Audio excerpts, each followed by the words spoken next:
Welcome everyone this afternoon to our webinar, and thank you so much for joining us today.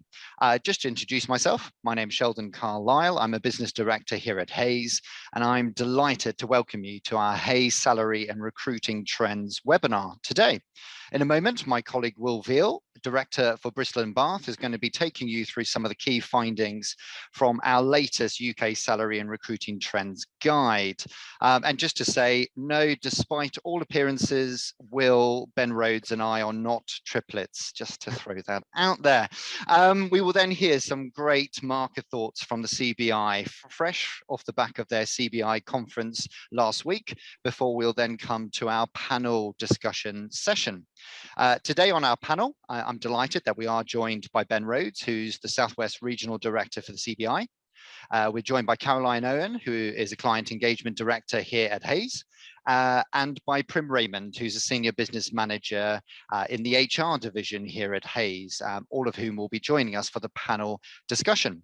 Just a couple of housekeeping points, just to let you know, you'll be unable, unfortunately, to unmute yourselves. So if you do have any questions, please do post them in the Q&A chat at the bottom of your screen, and we will do our level best to answer as many of your questions as we can get through in the time allowed.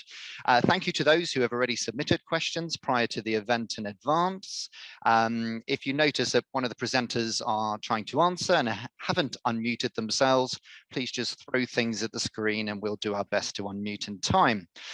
So without further ado, I'm delighted to introduce Will Veal, who's Director for Bristol and Bath, who will be taking us through the guide. Over to you, Will. Thanks, Sheldon, and thanks everyone else for joining us today. Look, Sheldon's kindly introduced our panel already, but just to add to that by way of introduction, my name's Will Veal, and I've worked for Hays for coming up to 12 years across a number of different industries. And in previous years, we've had Rebecca Dance present this part of the webinar, and I'm pleased to say Rebecca's still with the business and is currently enjoying maternity leave. No doubt she'll be back in full swing again next year upon her return. But before I take you through a snapshot of the findings, here's some information about the guide this year.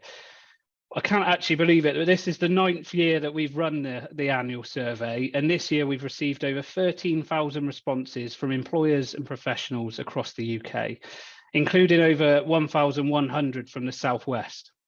The guide takes a deeper dive into hiring trends across 17 different industries, including the private sector, public and not-for-profit sectors, SMEs and large organisations. I should also add that responses came from a large range of seniority levels, from junior professionals through to C-suite. And once you begin to navigate the guide, you'll find over 10,000 salaries for roles across the UK, as well as insights from over 15 industry experts. I don't think it's going to come as much as a surprise to many on the call, but organisations are facing a number of challenges at the moment, including inflation, the rising cost of living, skill shortages, and identifying and retaining talent.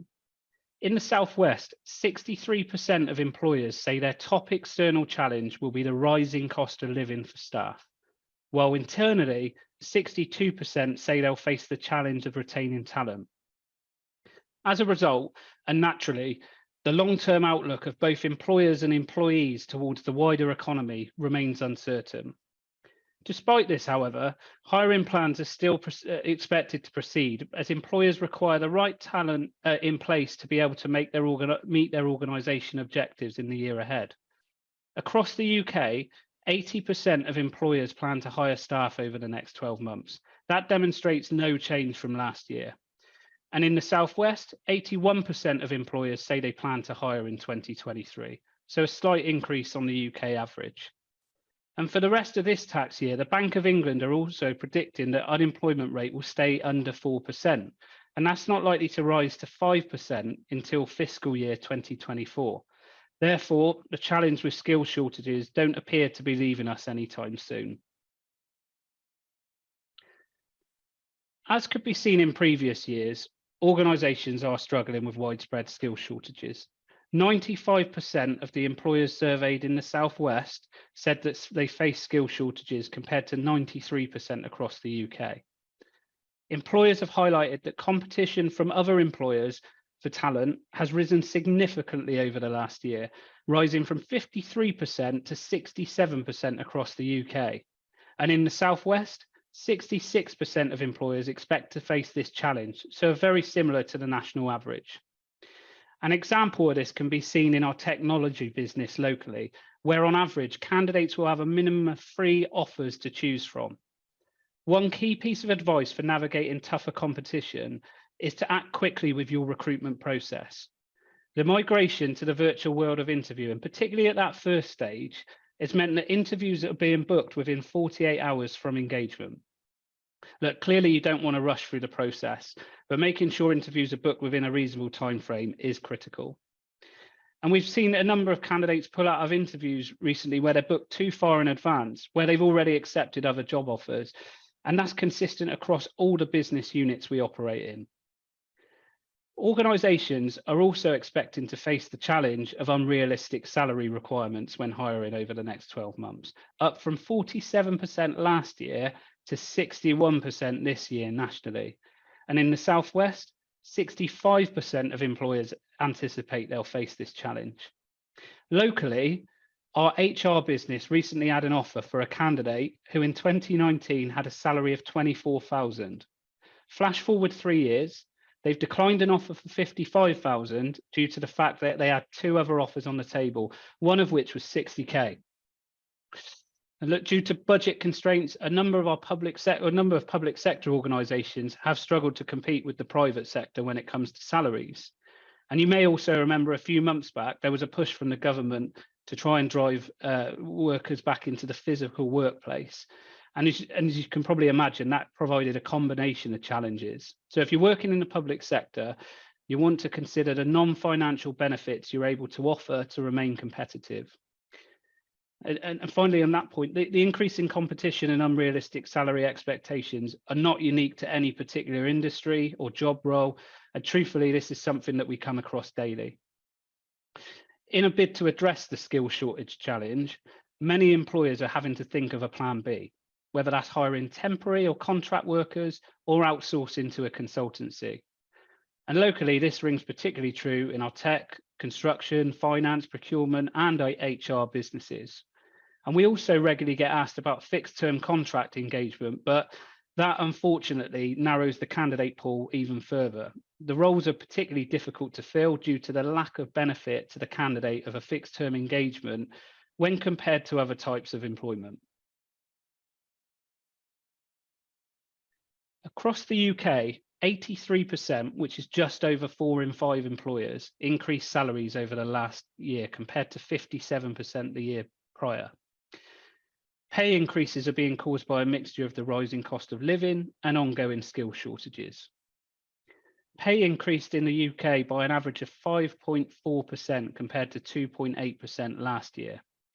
And some of the highest increases were seen in our legal, technology, and engineering professions. Certain in-demand roles where talent is in short supply and competition is high could expect to see salary offers of up to 20% increase. I already talked about the HR example on the previous slide, but with regards to some of the sectors on this slide, we recently saw a mid-level lawyer move roles in the Bristol market, securing a £32,000 pay rise in the process. In our technology business, 12 months ago, junior project managers were being paid around 28,000. Now they're averaging 33,000. And in our engineering business, we're witnessing candidates with just 1 or 2 years experience demanding salaries of north of 40,000 in places. And in each instance where we've seen this is very much down to skill shortages and organisations competing for talent. Pay is obviously an important driver for employees when considering moving role, but it's not the only factor that matters to professionals. Benefits aligned to health and well-being, a positive work-life balance, and a flexible approach to hybrid working where possible are all top considerations. 71% of employers in the Southwest offer hybrid working to their staff, compared to 72% across the UK overall. If you're offering hybrid working, flexibility is the key part. 61% of employees say they'd be tempted to change job if they could choose how often they were in the workplace when working in a hybrid way. I think most of us on the call will agree that hybrid working is now the norm and is here to stay. And organisations that don't offer hybrid working often find it challenging to recruit. Of course, we have to accept that there's some industries and roles that cannot be completed remotely. But if they can, it is important that hybrid policy is in place. We found it difficult to recruit in certain industries where there's been a blanket approach to hybrid working. An example of this would be in a manufacturing company imposing an on-site arrangement for engineers, but taking the same approach with the back office functions. And we recently registered a database executive role where the organisation came to us after 3 failed attempts to fill the role due to them not having a hybrid policy in place. I think it's important to note that a hybrid working arrangement does, however, bring its challenges. Many of our customers have commented on the challenges amongst differing demographics. More senior and management level staff have often been the first to ask for flexibility, whereas at the junior end, employees have commented about their desire for social interaction, career mentoring, and therefore it's a difficult balance to get right, but not having a policy in place is evidently a worse place to be. Employees in the Southwest also want to work for an organisation that embraces diversity and inclusion, that takes steps towards sustainability, and that have a strong purpose at their core. If you're not able to demonstrate these when hiring, you may well lose out on prospective candidates. From a sustainability point of view, I've personally seen this firsthand. I interview a number of individuals for recruitment roles at Hays, and I get asked about Hays' approach to sustainability in over half of those interviews. Amongst our customers, the larger law firms are looking to demonstrate they're going above and beyond in their commitment to sustainability. And to take that one step further, there's now an annual award at the Bristol Law Society Awards, highlighting the steps that firms are taking to evidence their green credentials and commitment to sustainability. There's a wealth of knowledge out there that highlights an organisation's purpose is hugely important when considering a new role. This used to be more prevalent amongst Generation Z, but we're finding this statement can now be generalised to most job seekers, as the 83% on this slide clearly demonstrates. Candidates want to work for organisations that have a clear purpose, that's deep-rooted in their culture. They want to work for those organisations carrying out meaningful work and who have commitment to the environment. In fact, some candidates have even relaxed their expectation on salary where organisations are able to demonstrate this. And finally, the ability to demonstrate a diverse and inclusive culture is a top priority. The majority of our customers will talk about their approach to diversity, equity, and inclusion at every stage of the application process, from the company website through to job specification, right through to each interview stage. And only in the last 2 weeks, an HR professional approached us seeking a new opportunity due to diversity, equity, and inclusion not being at the forefront of their current organisation's strategy. I think a real important point to make here is whatever commitments you talk about in the recruitment process, that you demonstrate in the workplace as well. And that brings us to a close for the first part of today's webinar. And again, I think it's really important to make the point that I've given you a very headline view of the findings. Your local consultant will be able to shed more light by industry, by job role. And if you have any questions or want a further discussion, please do make contact with them directly. We'll be sending out a link after today's findings in the webinar. So keep an eye on your inbox. And for now, I'll hand back to Sheldon, who's going to introduce the next part of the webinar.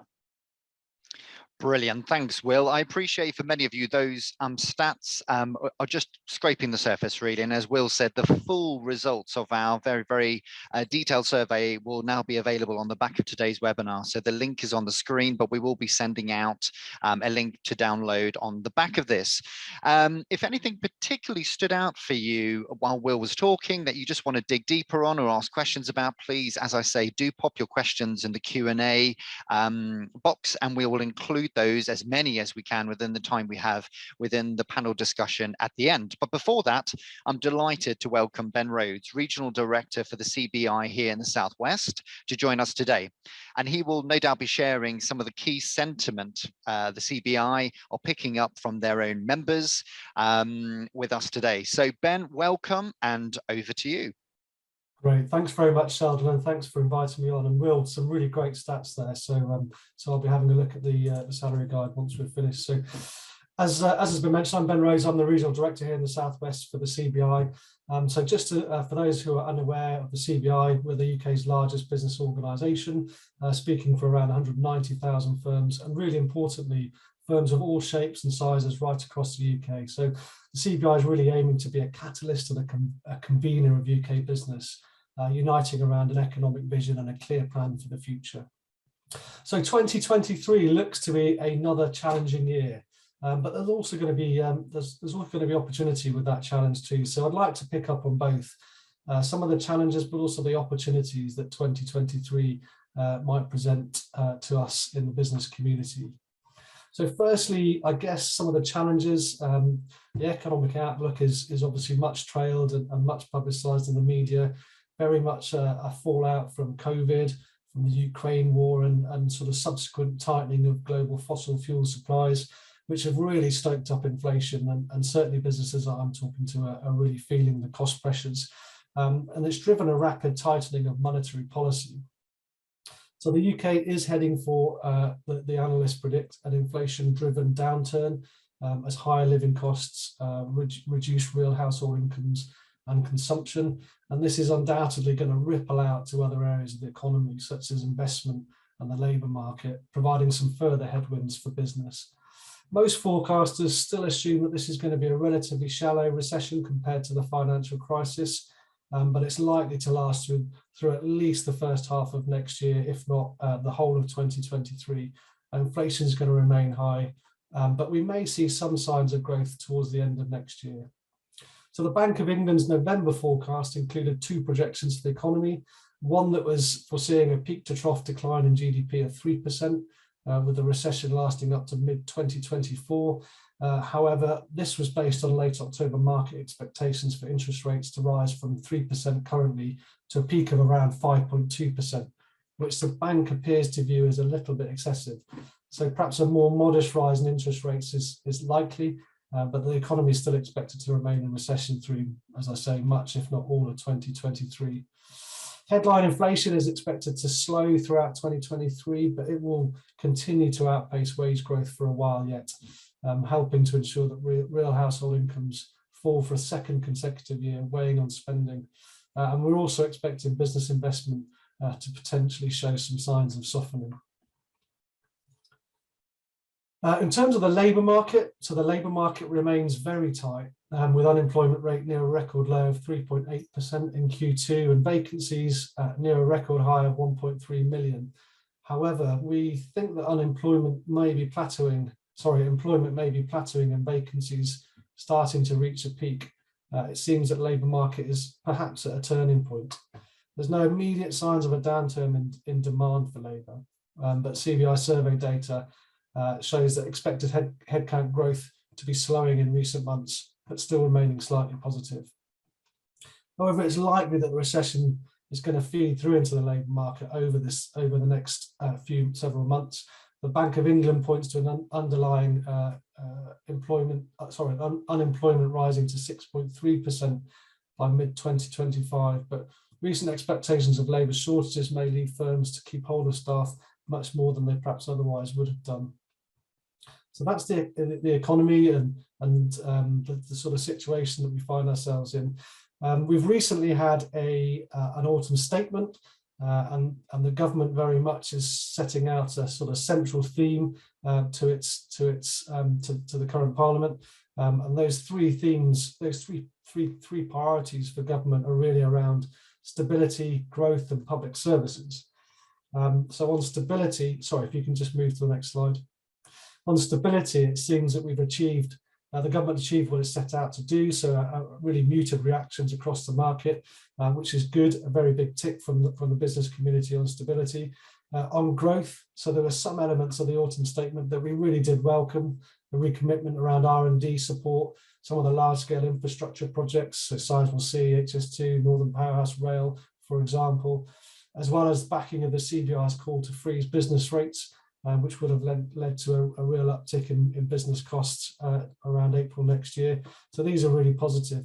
However, the big challenge with the autumn statement from the CBI's perspective was that there was very little mention of skills.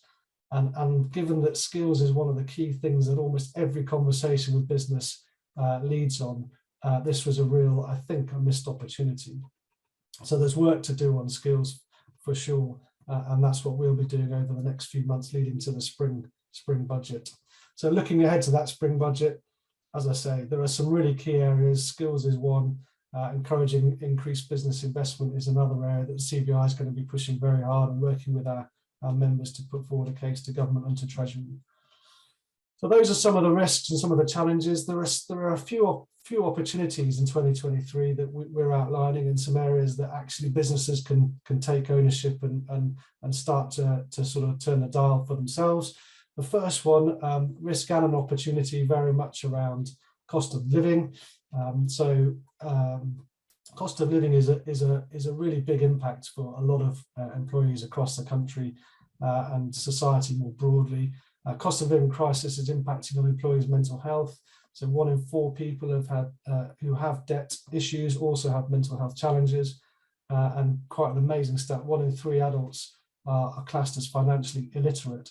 So there are some really key areas that organisations can work with their employees to support through a difficult and challenging period. So we brought together HR directors last week for a session focusing on this very issue around cost of living and mental health and well-being. And interestingly, there was some great approaches being used by some of the businesses in the room.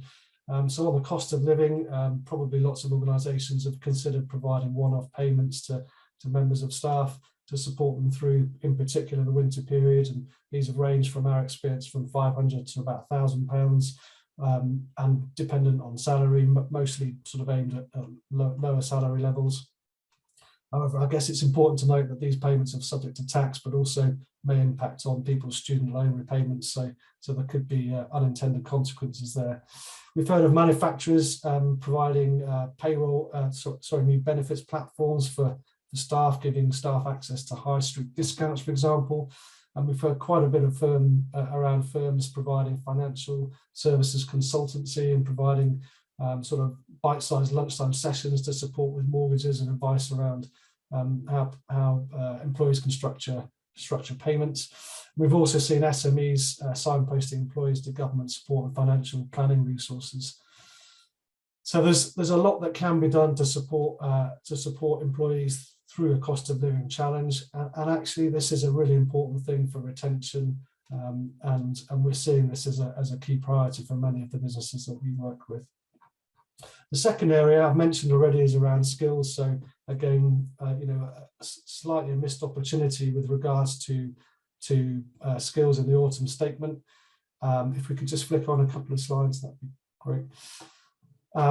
So we'll be carrying on working with government in the run up to the spring budget to try and push for things like more flexibility in the apprenticeship levy, to provide a much more flexible skills challenge fund, which will enable companies to use more of their apprenticeship levy funds for training and development. Again, a key area when it comes to retention of staff is that ongoing pipeline through the business, but also training and development and career progression.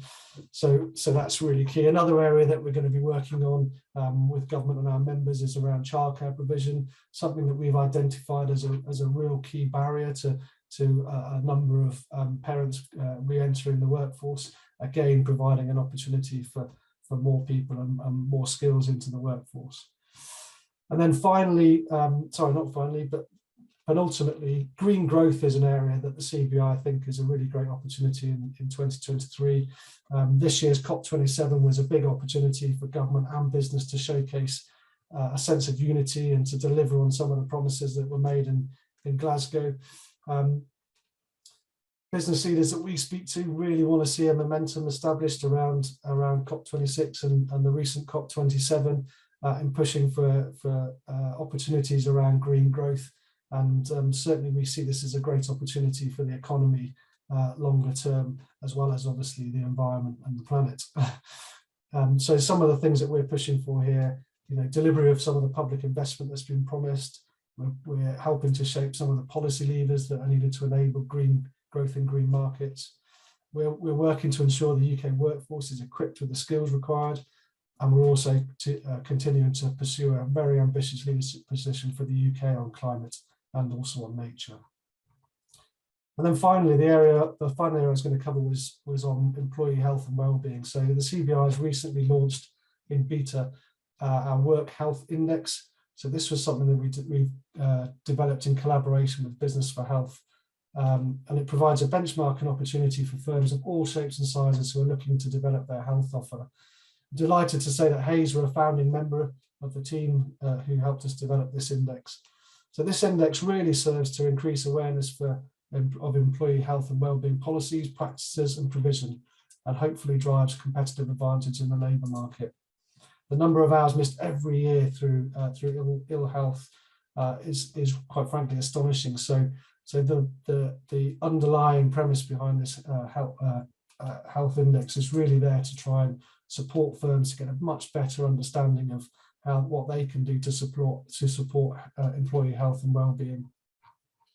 So some of the key objectives, as I say, monitor health and well-being, provision for to provide an initial baseline for sort of rigorous evidence-based methodology within the workplace, understanding to understand and ensure the health offers and interventions are really context-specific within the workforce, demonstrating best practice, stimulating a national discussion really between industry and government on the value and signposting of greater investment in health interventions.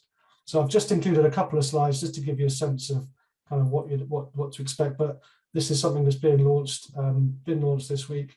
Really keen for companies to get more involved. The next slide on just gives you a sense of the kinds of data that you're going to be able to draw from this health index, and hopefully it's going to help to reduce some of the lost hours that we see in the UK economy every year to work in ill health. That was the end of my sort of quick update. Really happy to pick up with anybody offline if anybody's interested in any things I've talked about, but otherwise I'll hand back to the team and happy to answer some questions. Fantastic, Ben. Well, thank you so much. Appreciate it. At the moment, there's so much that you obviously touched on there that I'm sure a lot of people on the call would probably be reflecting on and keen to get your input on. And just to say, in terms of the CBI, obviously for members and for those perhaps looking to engage with the CBI, I'm sure Ben will be happy to talk to you about how you can do that if your business is not has particular sectors that you're wanting to make sure have a good voice. Obviously within our market, please do make contact with Ben. We can make his details available so that you can obviously share your thoughts with him. I'm delighted to now welcome our panel who are going to be going through some of the questions, and we've had quite a few questions in. Thank you so much for those of you who have been posting already during the course of this call. We will do our level best to get through all of those, and to those who have submitted in advance. I'm delighted to welcome Carrie Owen and Prim Raymond, who will be joining us for the panel and sharing their sector expertise and what they're seeing from the clients that they're working with as well, in terms of as we work our way through some of the questions. So what I've tried to do is group the questions that we've had in under particular topics that have proved most popular. Unsurprisingly, the area where we've received the most questions is around this cost of living support and how businesses, I guess, can engage with their workers, support their staff through what is going to be a tough time for many over the coming months as inflation is at the height that it's at. So the first question that I just wanted to start with Ben, actually. The person said they're interested to know what the most popular approaches by employers regarding the cost of living crisis and how employers are helping their staff. And I know you already touched on this a bit in your section there, Ben, but are there any particular little gems or little nuggets that you've seen that that people can apply, I guess, irrespective of sector or background, really? Yeah, sure, Sheldon. So as I say, as you said, I touched on some of this during the presentation, but there are, so I mean, the one-off payments is certainly a really key area that businesses are using sort of with discretion to support those that most need the help. Bringing forward of annual bonuses, perhaps bringing forward of pay increase conversations, and maybe making the pay increases much speedier in the new year, rather than it maybe taking 3 or 4 months to come to a decision and then backdating it. They're kind of going ahead much more quickly with a kind of a payment much more quickly in the new year. The support with sort of general household bills, so discounts through high street chains or local stores was another example this morning. That was a really nice idea to support the local economy too. So it's really just looking across the board at how you can support employees through a range of different measures. Every pound helps, but obviously mindful of the challenges around cost and inflation and some of the pressures that the business will be facing too. So those are some of the things that certainly we've been hearing. Fantastic. Carrie, from your perspective, with the clients obviously that you work with in your client engagement role across the UK, anything in particular, anything novel that stood out to you, or anything that anyone who might feel a bit cash strapped as a business can feel we can still help, even if it's not necessarily just, a monetary thing straight off the bat? Yeah, definitely. And this is one of the questions that customers certainly are asking me when I go out and see customers, is what is everybody else doing about the cost of living crisis? So it's certainly a hot topic. Ben alluded to this in his presentation, and I think this is where organisations can really help. And that stat, Ben, was really shocking. 1 in 3 people are financially illiterate. That is something that practically organisations can really do to help. And what I've seen in action is organisations putting strategies in place around financial well-being and education. So helping employees with their finances. So almost that Martin Lewis effect in the workplace, if you like. What do people do about mortgages? What do people do about energy tariffs? How do people lower energy consumption generally? And that financial education, I think, is really important to help people understand how best to work their money effectively, especially when there's less of it going around. The other thing that I've also noticed is some firms are actually seeking out consultancy partners and financial institutions to offer employee loans schemes, so to help people through life's ups and downs. So those are the only ones that I'd add to Ben's offering. That's fantastic. Thank you both. So I think the message is, it doesn't always have to be a massively costly initiative that a business has to come up with, when margins are tight. You don't have to come up with a whole extra pot of cash in order to help your employees, but it's about giving them the help they need, and signposting can often be a way that businesses can really, really help. Thank you very much for that. In terms of our next question and our next section, obviously, cost of living crisis is massive. In light of salaries that have risen over the last year, it does seem sometimes to be a dichotomy of terms to talk about salary rises and cost of living crisis. But in terms of, a lot of businesses have come to us and said, look, the rate at which salaries have risen and the rate at which we've had to raise salaries over the last year, is how sustainable is that? And we've had a particular question that's come in and said, how can employers retain staff or hire more if they don't have the financials to increase salaries to compete in an ever-changing financial market, which is now obviously candidate led? So what would you say, Carrie, to a business like that, that's saying, look, salaries are rising, how do we compete? How do we keep pace when when we're already so stretched? I get all the easy questions. I think it's a reality, isn't it? And if you can't compete with some of those huge examples that Will gave in his presentation, I think the non-financial benefits need to be clearly stated throughout the entire recruitment process. So what are the non-financial benefits of that organisation? And the things that stand out that are important to candidates at the moment are things like culture and values. So what is it like to work for your organisation? What does your organisation stand for?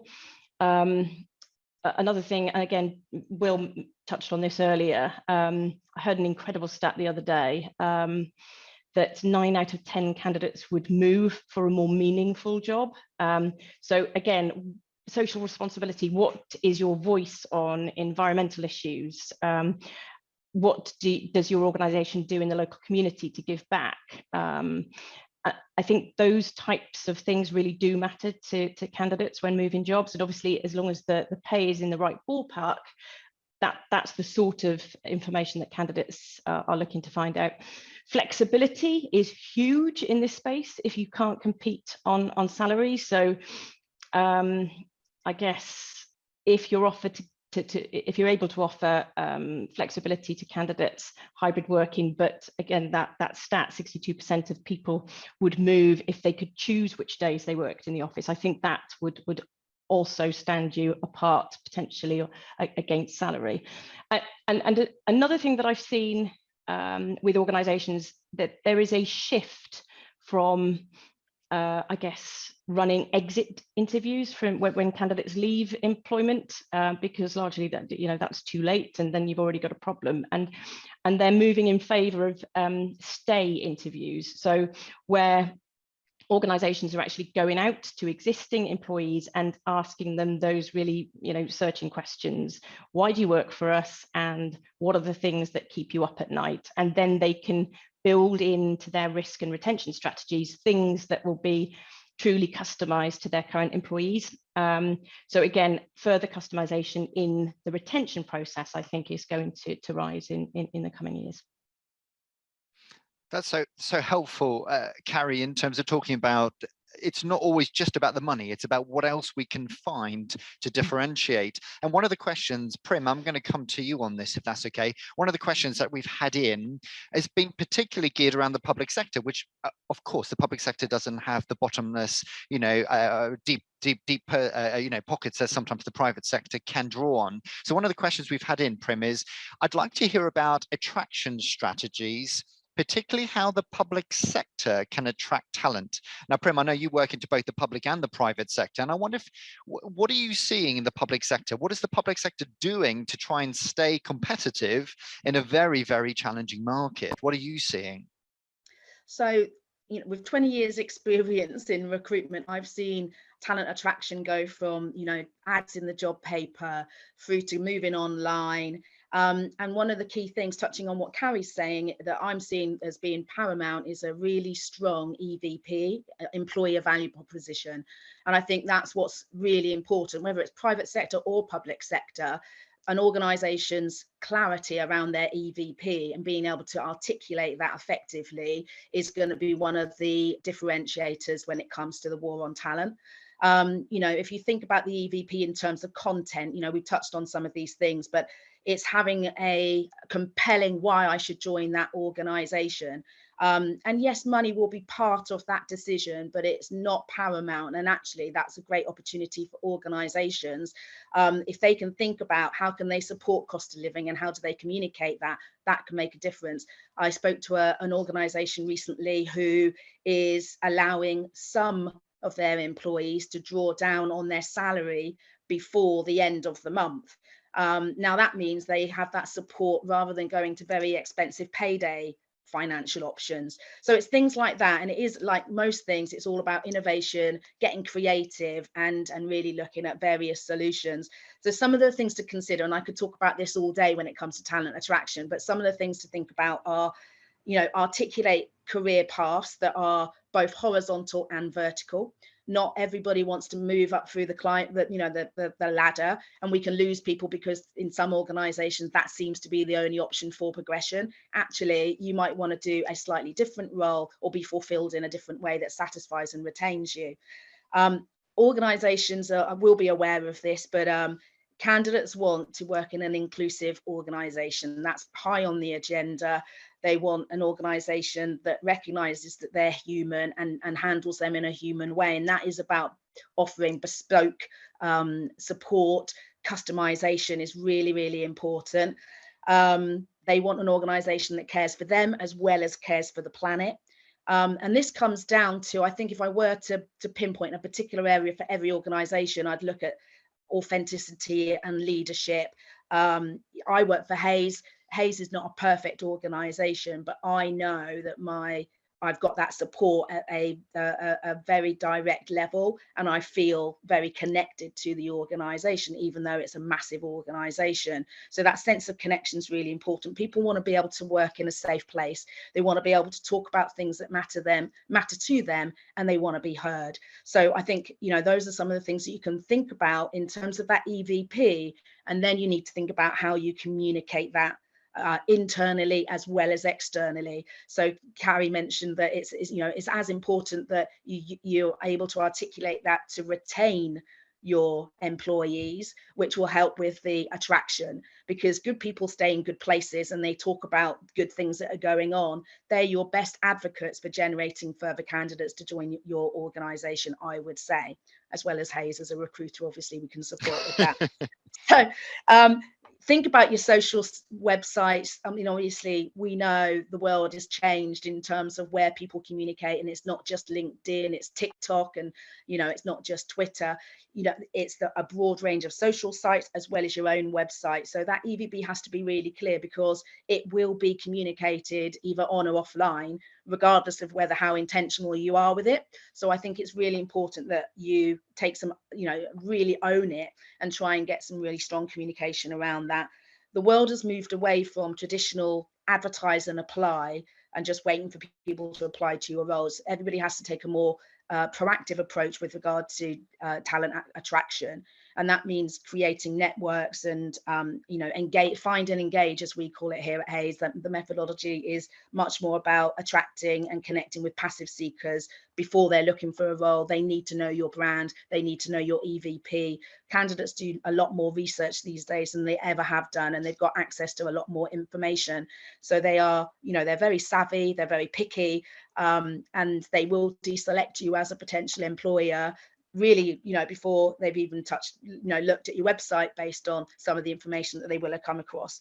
And tech's important. So in terms of talent attraction, I think about AI, your database, gamification, videos. We use Odro here. There's lots and lots of different things. I could go on and on. From a public sector perspective, dare I say it, public sector has had to rely on non-monetary attraction methodologies in terms of the overall package, and people do want to work for meaningful organizations, but there is an element of modernization that needs to happen, because organizations can seem very archaic if they insist on candidates being in the office, as we've talked through previously. Think about hiring on potential as opposed to direct experience.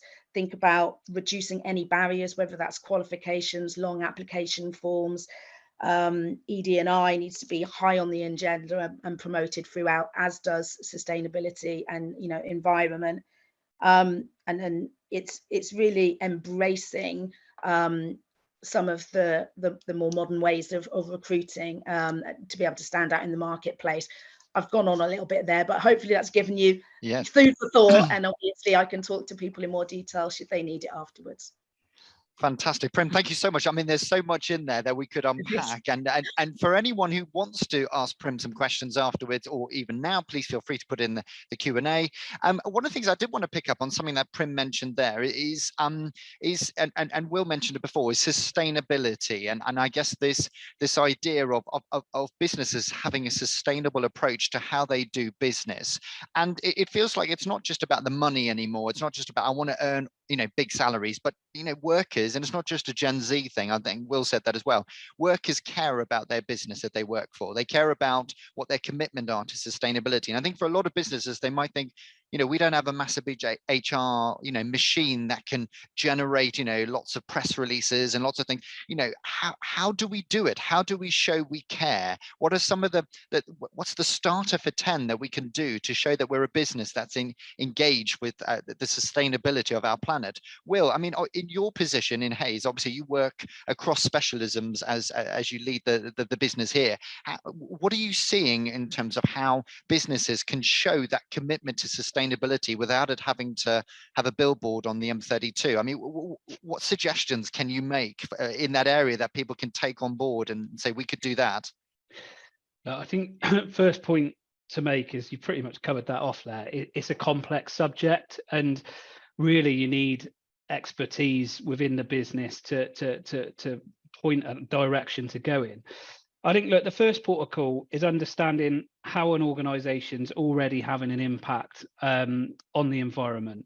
And usually that would form some kind of study, and there'd probably be some broad headlines identified off the back of that, whether that's energy use, travel, IT, consumables, supply chain, social value.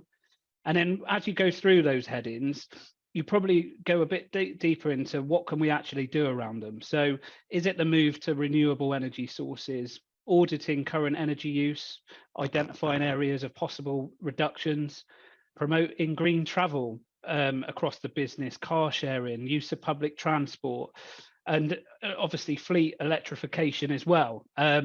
Choosing suppliers with strong values, sustainability credentials, and identifying opportunities for reuse and recycling. Obviously, the social value side of it as well. You want to build partnerships with local charities and support employees to get involved with good causes. But I think that the first port of call is understanding where your starting point is before you start coming up with action plans around what we're going to fix and how we're going to fix it. So, and again, whether you bring in expertise or you've got it in-house, I think it's got to be someone that's very clued up on that as a subject, because as you said, it's very broad, it's very complex as well. That's fantastic, Will. And I guess the first, suggestion is do something. I think it can be easy to go, oh, this is such a big topic. How on earth do we ever climb this mountain? I think that the starting point is to do something. And I think Prim touched on it earlier, this idea of actually asking your people what they think. And the biggest bit of feedback we get time and time again is the importance to candidates of feeling like they are heard within their organization. Those that are on the market and disenfranchised are often those that feel they don't have a voice, or that they don't have the ability to shape what their business is doing. And I think listening to your organization is often the best place to start, because they'll tell you and often give you suggestions on what you can do to improve your sustainability or your commitment to DE&I, and to say, where are we falling short? Ask your business. And Prim, this takes me on to a question that's actually come in that I think could be quite good for you. One of the questions we've had is, what are some of the ways businesses can evidence?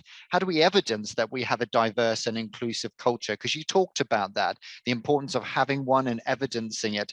How can a business evidence that? How do you go about showing that you're committed to those obviously values? Similar to your talent attraction in your EVP, I guess it's about having a solid strategy with regard to ED&I as a starting point. That solid strategy then needs to be articulated throughout the employee cycle. So, one of the key things that I would say is that it needs to be meaningful actions.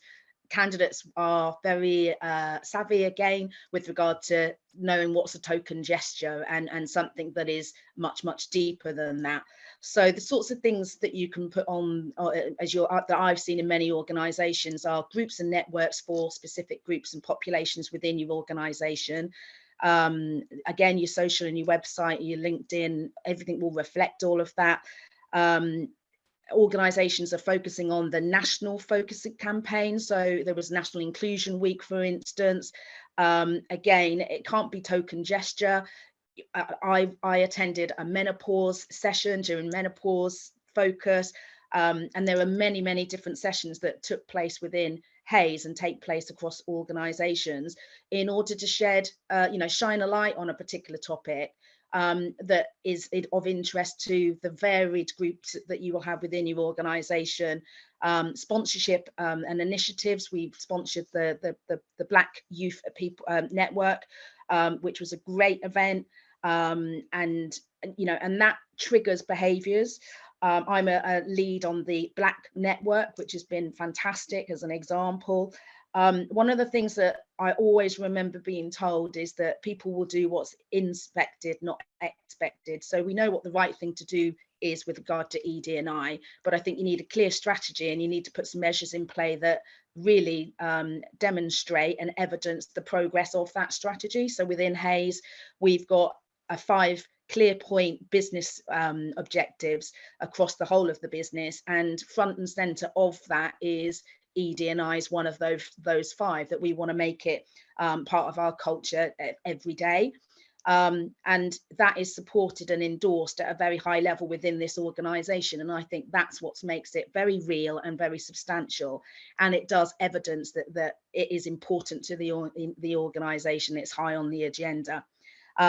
We've done training, so that might be something that you can show that you evidence that that's important. Training around ED&I, we'd have some fantastic sessions here, and I know of many organisations that I've worked with that are doing a lot around inclusion and equity.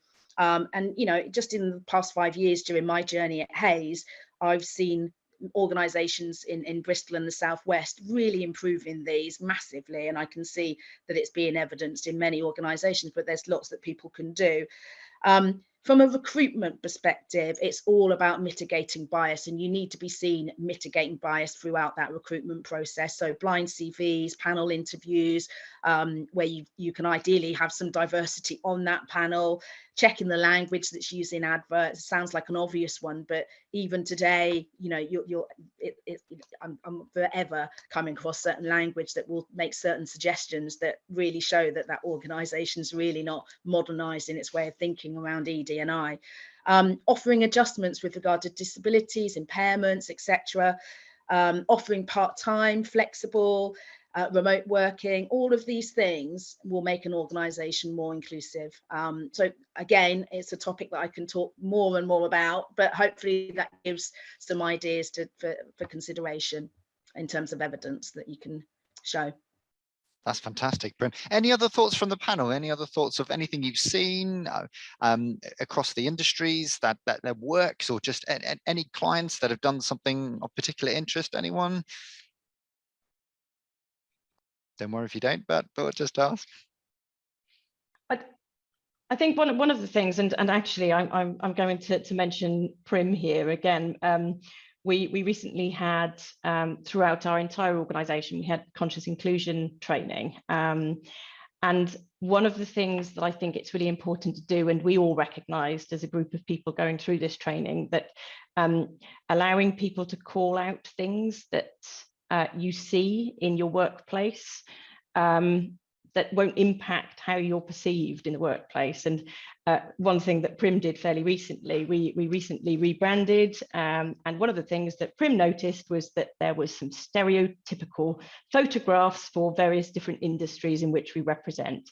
You had a man on a construction site and you had a woman in an office support job. And so she called it out, and marketing obviously very quickly addressed some of those issues. So the other thing that I think it's really important to do is to have an ability where you can maybe call out the language that is used in your culture as well. And I heard when our head of people and culture first joined our UK business, she mentioned that everybody in our business that was a manager was called a man manager, and she was quite shocked by that. But again, calling out some of those things that really don't particularly have an inclusive language behind it, I think is really important.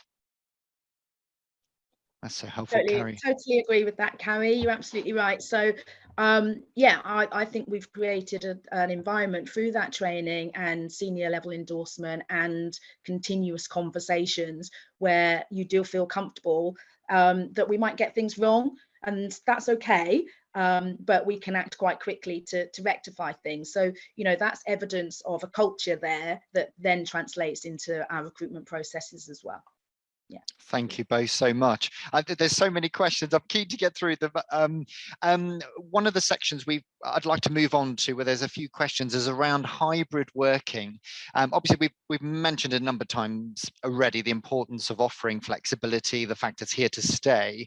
One of the questions we've had through is, do you see a reversal of the regional salary increases we've seen over the last year or so, couple of years, as staff have now returned to the offices? Or is hybrid working effectively staying here and levelling up salaries across the UK as firms can, sorry, it's a long question, as firms can cast their recruitment nets more widely? And I think the question is, during obviously the pandemic, remote working was the buzz of the day, and salaries were creeping up because people could get salaries further afield. And I guess the question is, now that people are returning to work, are salaries going to return? I'm going to take that one if I can. I work in the legal market, and effectively what we've seen is an erosion of some of those differentiators between regions. Now we're seeing a lot of firms, particularly that might be a national firm, having harmonized salary rates across the UK, outside of London, not trying to match London all the time. And what we've seen is a leveling up of many regions across the UK paying very, very similar salaries. And I think even though most law firms and other businesses are encouraging their staff back to the office, it doesn't seem to be having a roll-on impact on salaries. They're suddenly now people are only going to look for roles more locally. I think the candidate pool has definitely realized that they can look a lot more further afield than just down the road, and that has had a roll-on impact on salaries. So I think in answer to that question, I think salaries are not suddenly going to have an about turn because people have to go into the office 2 days or 3 days a week. I think I think the genie is well and truly out of the bottle in that sector. I don't know if others would agree with that in terms of other sectors, in terms of what they're seeing across. I don't know what your views are on that, Ben, in terms of people returning to the workplace. Is that it's not suddenly going to have an about turn on salaries? Yeah, sure. I suppose there's two things really. There's the hybrid and the kind of return to office, and then there's the kind of potential impact on salaries. But I suppose to cover off the first one, I'm starting to hear more and more businesses thinking about how they can row back a bit on hybrid. I think there are really, brought out, I think, in Will's presentation and perhaps a bit in mine as well, there's some really important issues with hybrid around sort of management of people, supporting career progression and training through, of sort of new employees and instilling that company culture. And I think some companies are finding it really quite a challenge to maintain consistency and parity across the board with hybrid in play. So I am starting to hear more companies thinking about how they can row back a bit, and I suspect it will be through, but with a consent model in place. So it'll be about how they can and what they need to do to attract people back into the workplace, as opposed to a kind of diktat from up on high, because I don't think that will necessarily work. But we're starting to see more and more kind of all-in days and team days and lunches, and kind of mixing up more of the kind of fun side of work alongside the less fun side of work. So that's on the hybrid side of things. Pay, I think, is still being pushed up, as a result. So I was with a manufacturer in Plymouth last week, and they were saying some of their engineering and kind of more professional roles were still 10 to 15,000 less than some of the people regionally, locally were able to achieve through a national role. So there is still a challenge with people living down in the southwest and working, increasingly in the southeast and further afield. So that is still here, I think. Okay, thank you for that. Time is almost gone. One of the things I wanted to just, I guess, finish on is that where you're perhaps struggling to get people back into the office. We talked a bit about how to encourage people back and still work on a hybrid basis, but have more of those engagement days. Is there anything in particular that anyone else on the call on the panel has seen where businesses are succeeding in winning that battle of saying we want to have people back, but we do want to have recognize that the world has moved on? Anything, Will, that you've seen across the business, or anything you've seen on that front? I think having certain days where you go into the office and you're collaborating together, where I think that has worked, and I'm talking about that from a personal point of view as well. I think people don't want to go into the office, so they're going to be the only one sat in the office on their own. There's no one else in their team there. It's not the same when you're with your whole team and you're collaborating. So I think picking and choosing the times that you choose to go into the working environment is important. But at the same time, I'm also conscious that the feedback is telling us that when you're talking about hybrid working policy, the flexibility part of that is so crucial, because if you're dictating you've got to be in the office this day, that day, it kind of loses its impact. And that came up in the guide, and I talked about it earlier.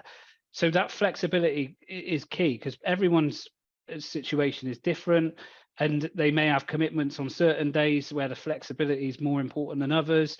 And so it's a careful balancing act in there. But I do think if there's a way of trying to encourage collaboration that is on similar days, it does seem to help. It certainly has in our world.